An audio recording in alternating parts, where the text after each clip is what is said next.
Welcome back, family and friends. This video is for Miss Betty, one of my subscribers that asked if I would do a video on making pine cone fire starters. So here we go. This is part of my winter preps that I like to get ready for, and that is making my own pine cone fire starters. So I set this up outside. I've got my big bucket of pine cones. They're kind of small in size. I've got some paraffin wax, and that is really hard to find in the stores. I was going to experiment with the soy wax, and then this is my Cadco electric burner, and I've got a double boiler burner going on. One pot with about 1 inch of water in the bottom, and my can that I always melt my wax in. So I've got this on high, getting ready to boil that. Now I wanted to share with you, I did experiment and try the soy wax candles, but I will not be making any more of those. They have a very high smoke point, and it just did not work well. I just didn't feel very safe. I'm used to using the paraffin wax, or the best thing is just old candles, and I did have a very large old candle that I ended up using as well. So I would not recommend using soy wax at all because it does smoke a lot when you try to burn the pine cone.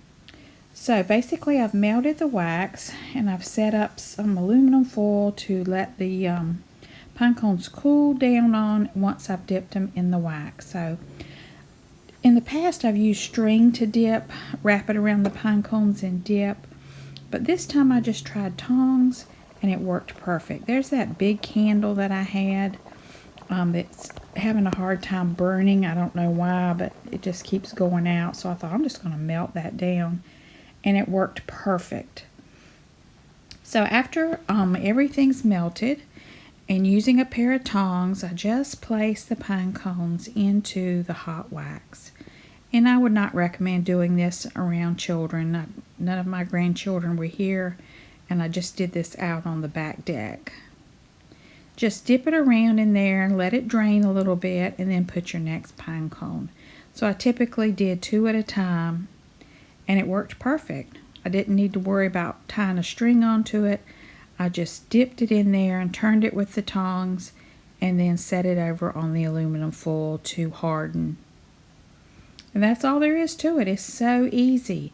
And the reason I do this is because in the past we've always bought fire starter logs and used those to start fires in our fireplaces. They are very expensive now, but last year I made these and they turned out great. They will light a fire instantly, and our fireplace is our second source of emergency heat.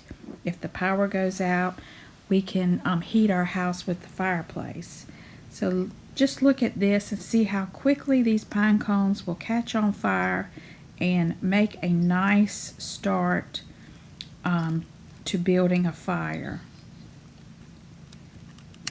We went outside and built a little fire in our outdoor fire pit, and it's perfect.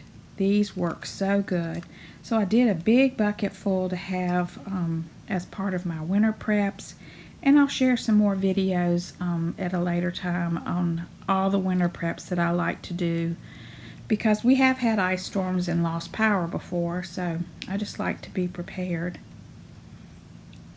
See how quickly that catches on fire, and there's a very low smoke point. And then we had a nice little evening sitting out on the back deck. So I hope this helps you with your winter preps. If you've got any good ideas for fire starters, please leave those in the comments below. Thank you so much for watching, and give me a like and subscribe. And as always, have a very blessed day.